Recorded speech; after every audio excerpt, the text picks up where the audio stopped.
हर एक व्यक्ति के कुछ मौलिक अधिकार होते हैं और उन अधिकारों का कोई भी उल्लंघन राज्य पर हमला होता है और ये हमले और भी गंभीर हो सकते हैं अगर विक्टिम टीचर हो, युद्ध को आकार देने वाले हो।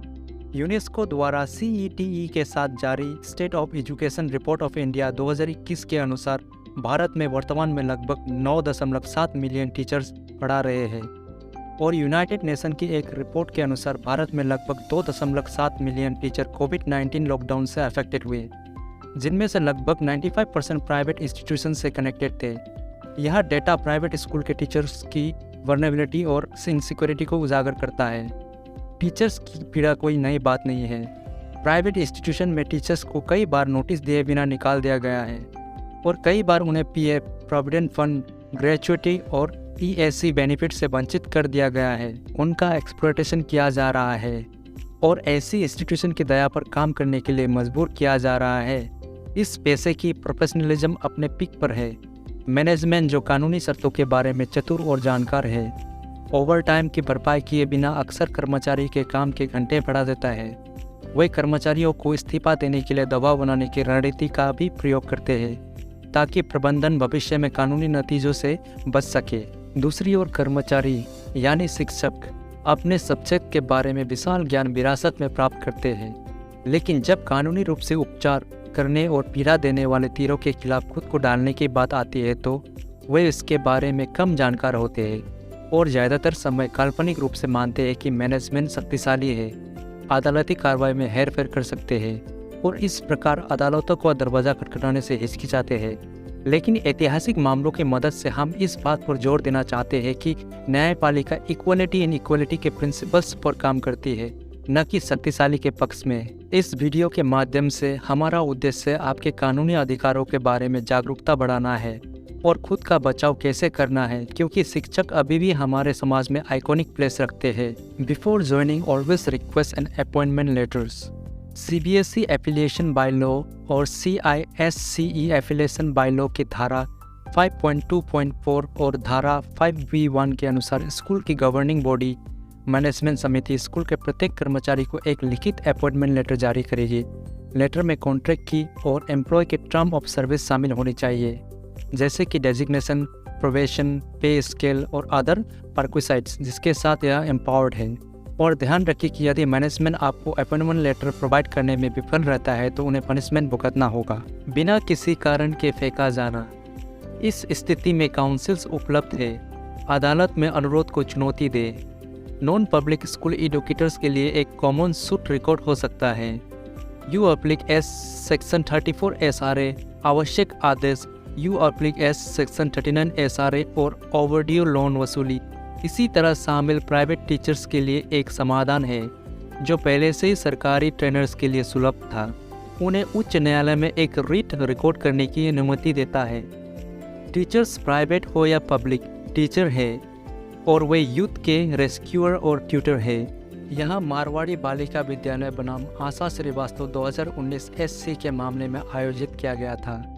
इस मामले में माननीय न्यायाधीश अरुण मिश्रा ने अपना फैसला सुनाते हुए कहा, चाहे सरकारी हो या निजी स्कूल, दोनों सार्वजनिक कार्य करते हैं, यानी पूरे भारत में अपने स्थानों में बच्चों को शिक्षा प्रदान करते हैं। इसी तरह की टिप्पणी अदालत द्वारा रमेश आलूवालिया बनाम पंजाब राज्य के मामले में की गई, जिसने निर्धारित किया कि स्कूल सार्वजनिक कार्य करते हैं और रिट के अधीन है। A salary that is timely and reasonable. एक कर्मचारी को वेतन प्रदान करने का कंप्लीट, प्रॉपर, प्रपोज और एडिक्वेट पेमेंट प्रदान करना है। समान काम के लिए समान वेतन की guarantee articles of the constitution 39D द्वारा दी गई है। इक्वल रेम्यूनरेशन एक्ट और पेमेंट ऑफ वेजेस एक्ट के अनुसार भुगतान के लिए कर्मचारियों को समय पर और न्यूट्रल रूप से भुगतान करने की आवश्यकता है। यदि किसी कर्मचारी को एम्प्लॉयमेंट एग्रीमेंट के अनुसार उनका वेजेस नहीं मिल रहा है तो वह बकाया वेतन के लिए सिविल एक्शन कर सकता है। कानून के अनुसार एक कर्मचारी को कानूनी रूप से मैंडेटरी मिनिमम वेजेस से कम पेमेंट नहीं किया जा सकता है। Suitable work conditions. प्रत्येक कर्मचारी को बेसिक फैसिलिटीज और स्वच्छता के साथ सुरक्षित वातावरण में काम करने का अधिकार है। ओवरटाइम पेमेंट और safe transportation facilities, weekly holiday के अलावा आधे घंटे का ब्रेक मैंडेटरी है। Right to exit. एक कर्मचारी पब्लिक हॉलिडे के साथ साथ दूसरे टाइप के हॉलिडे लेने का हकदार है। जिनमें बीमारी की छुट्टी, विशेष छुट्टी, साथ ही अन्य छुट्टियां शामिल हैं। कर्मचारी प्रति वर्ष 240 दिनों के काम के लिए 12 दिनों की छुट्टी के पात्र है। एक एडल्ट स्टाफ प्रत्येक 20 दिनों में एक पेड लीव ले सकता है, जबकि एक यंग पर्सन प्रत्येक 15 दिनों में एक लीव ले सकता है। यदि वर्क कॉन्ट्रैक्ट उसे रेस्ट्रिक्टेड नहीं करता है तो कर्मचारी नोटिस पीरियड से इमरजेंसी लीव ले सकता है। यदि आप अथॉरिटी को चुनौती देते हैं तो आपको निकाल दिया जाता है। सोमेश थपलियाल बनाम BCHNBGU 2021 SC के मामले में माननीय न्यायमूर्ति अजय रस्तोगी ने कहा कि यह अदालत इस तथ्य का न्यायिक नोटिस ले सकती है कि यदि कोई कर्मचारी रोजगार के नियमों और सतहों पर सवाल उठाने की पहल करता है तो उससे उसकी नौकरी चली जाएगी। इसका तात्पर्य यह है कि अदालतें भी इन इंस्टीट्यूट में काम करने की स्थिति से अवगत है। एम्प्लॉयर हमेशा एक प्रमुख स्थिति में होता है और हम देखते हैं कि कर्मचारी शायद ही रोजगार के नियमों और सतहों में मनमानी की शिकायत कर सकते हैं। इस प्रकार एम्प्लॉयर के पास रोजगार के सतहों को निर्धारित करने का अधिकार है जो अनएथिकल है और निश्चित रूप से हमारे बेसिक स्ट्रक्चर ऑफ कॉन्स्टिट्यूशन में इम्प्लाइड इक्वलिटी एंड जस्टिस के प्रिंसिपल्स का वायलेशन करता है। Prevention of sexual harassment at the work place. कार्यस्थल पर महिलाओं का यौन उत्पीड़न एक्ट 2013 महिलाओं को कार्यस्थल पर यौन उत्पीड़न से बचाता है। हालांकि IPC के तहत यौन उत्पीड़न के लिए 3 साल तक की जेल की सजा हो सकती है, जुर्माने के साथ या उसके बिना। 10 या अधिक कर्मचारियों वाली संस्थाओं के लिए सेक्सुअल हैरेसमेंट के विक्टिम की सहायता के लिए एक इंटरनल डिसिप्लिनरी कमेटी का गठन किया जाना चाहिए।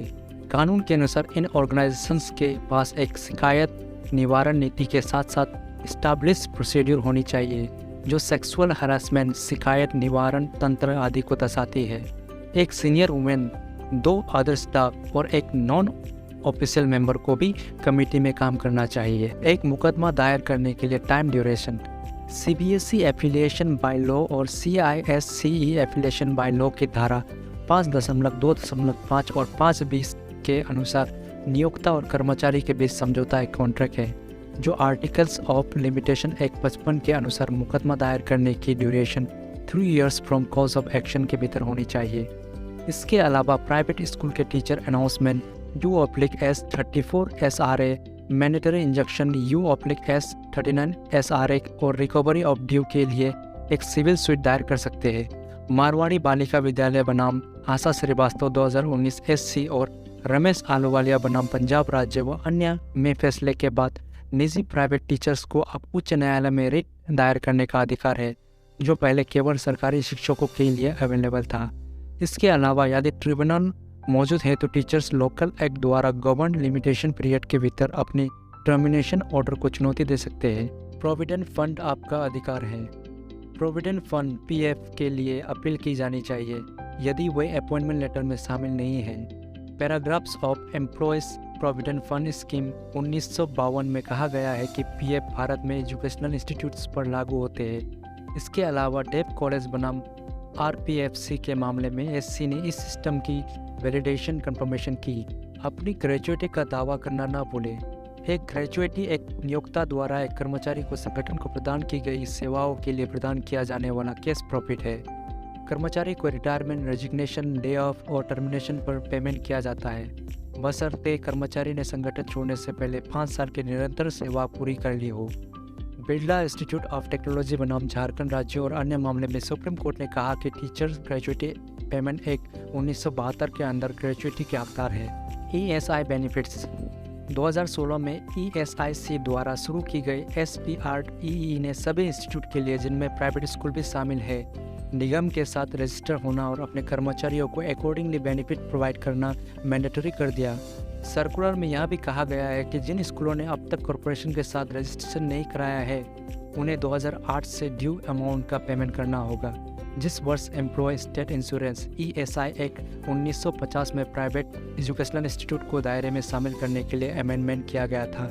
ये केवल कुछ की पॉइंट्स हैं जिन्हें टीचर्स को जानना चाहिए। शिक्षकों को इस प्रिवेंटिव मैनेजमेंट के डोमिनेंस के खिलाफ अडिग रहना चाहिए क्योंकि हमारी संस्कृति को डिसिप्लिनशिप मैनेजमेंट लीगेसी के बजाय गुरु शिक्षा परंपरा की हेरिटेज विरासत में मिली है। ये निश्चित रूप से मान्य अधिकार है जो एक प्राइवेट टीचर के पास है।